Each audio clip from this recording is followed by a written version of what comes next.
ఎక్కడైతే ప్రజల హక్కులకు భంగం వాటిల్లకుండా ఉంటుందో అక్కడే అభివృద్ధి సాధ్యమవుతున్నటువంటి నానుడి మాటలు నేడు కనుమరుగవుతున్నాయంటే అవుననే చెప్పవచ్చు. ముఖ్యంగా చెప్పాలంటే ఈరోజు మానవ హక్కుల దినోత్సవాన్ని పురస్కరించుకొని ప్రస్తుత కాలంలో మానవునికి ప్రసాదించినటువంటి హక్కులను స్వేచ్ఛగా వినియోగించుకోలేనటువంటి పరిస్థితి ఏర్పడుతుంది. ఒక పక్క మానవ హక్కులకు వాటిపై ఉన్నటువంటి అవగాహన లేకపోవడం మరో రేణమైతే అవగాహన కల్పించినప్పటికీ కూడా ఆ హక్కులను మానవులను వాడుకోలేనటువంటి పరిస్థితి ఏర్పడుతోంది. హ్యూమన్ రైట్స్ని ఏర్పాటు చేసుకుని తమ జట్టుగా మారి ఏదైతే ప్రజలకు తమ వినియోగించుకునేటువంటి హక్కులను ఆ జట్టు సభ్యులు తీరుస్తున్నారు. ప్రస్తుతం అనంతపురం జిల్లా తాడిపత్రిలోని హ్యూమన్ రైట్స్ సభ్యులు ఉన్నారు. మరిన్ని వివరాలు వారి మాటలోనే అడిగి తెలుసుకునే ప్రయత్నం చేద్దాం. నమస్తే అండి, నా పేరు కాకర్ల సరస్వతి.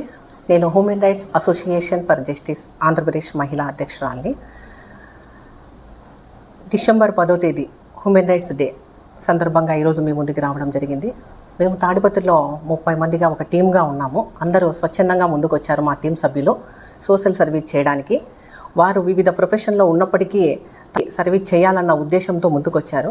మేమంతా కలిసి ఇప్పటి వరకు దాదాపు 38-39 వరకు కేసెస్ డీల్ చేశాము. స్టేషన్ల వరకు పోలేని వారైతేనేమి, కోర్టుల చుట్టూ తిరగలేని సమస్యలను అయితేనేమి, మేము గత కొన్ని రోజుల నుంచి వారం 10 రోజుల్లో కూడా కొన్ని కేసులు డీల్ చేసినట్టు ఉన్నాయి. ఇలా ఇంకా ఎవరైనా ఉంటే కోర్టుల చుట్టూ తిరగలేని వాళ్ళు, డబ్బులు పెట్టుకోలేని వాళ్ళు ఉంటే, నిరుపేదలైతేనేమి, బడుగు బలహీన వర్గాల వాళ్ళైతేనేమి మా దగ్గరికి రండి. మేము మీకున్నాము. కుటుంబ సభ్యులు మీకు లేకున్నా, రక్త సంబంధికులు మీకు లేకున్నా, మా హ్యూమన్ రైట్స్ సభ్యులు మీకున్నారు. మీ వెంట ఉంటారు. మీ సమస్యను సాల్వ్ చేసేంత వరకు మీకు తోడుగా ఉంటాము. మీ వెన్నంటి ఉండి మీ సమస్య సాల్వ్ అయ్యేంత వరకు మేము మీ ముందు ఉంటాము. సో మీ సమస్య మా పరిష్కారం నినాదంతోనే మా సంస్థ నడుస్తుంది. గత 1 సంవత్సరం నుంచి నేను ఈ సర్వీసెస్ చేస్తున్నానండి. హ్యూమన్ రైట్స్ సంస్థనే ఎంచుకోవడానికి కారణం ఏంటంటే, మనుషులకి చాలా వరకు ప్రతి ఒక్కరికి జీవించే హక్కు ఉంది, స్వతంత్రంగా బతికే హక్కు ఉంది, పోరాడే హక్కు ఉంది, స్వేచ్ఛా హక్కులు ఉన్నాయి. బట్ కాకపోతే అవన్నీ తెలియదు. వాటిని తెలియజేయడానికి పిల్లలకైతేనేమి, స్టూడెంట్స్కి అయితేనేమి ఉంది. అవేర్నెస్ క్యాంప్స్ పెట్టాలనుకుంటున్నాము. రాష్ట్రవ్యాప్తంగా దాదాపు మేము 300 మెంబర్స్ ఉన్నామండి.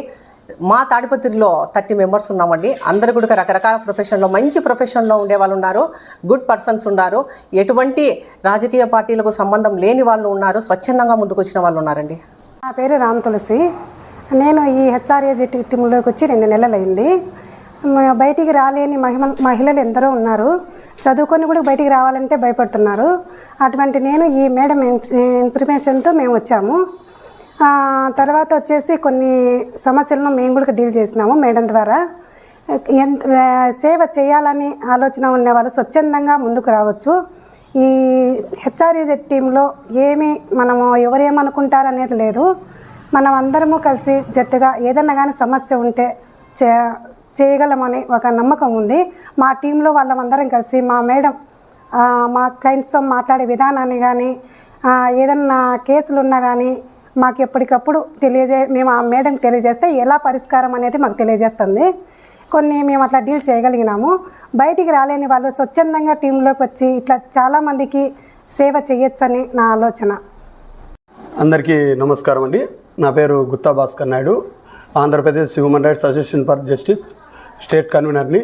మేము హ్యూమన్ రైట్స్ దినోత్సవం సందర్భంగా దానికి ప్రతి ఒక్కరూ కట్టుబడి ఉండాలంటే, ప్రతి ఒక్కరికి సమాజంలో జరిగే వివిధ రకాల సమస్యలు అనేది ఎక్కడైనా కానీ, రెవెన్యూ కానీ, ఒక పొలిటికల్గా కానీ, ఒక పోలీస్ పరంగా కానీ, లేదా మనకు అంటే ఆధిపత్యం, పెద్దవారు చిన్నవారని కులవివక్ష కాని ఏదైనా కానీ ఈ సమస్యలన్నిటికీ పరిష్కారం అంటే మానవ హక్కులు ప్రతి ఒక్కరూ వాళ్ళకి సంబంధించిన హక్కులు వినియోగించుకోవాలనేది నేషనల్ హ్యూమన్ రైట్స్ శుభ సందర్భం తెలియజేస్తున్నాం. పేరు మంగపట్నం శ్రీనివాసులు అండి. నేను డిస్ట్రిక్ట్ కన్వీనర్ను.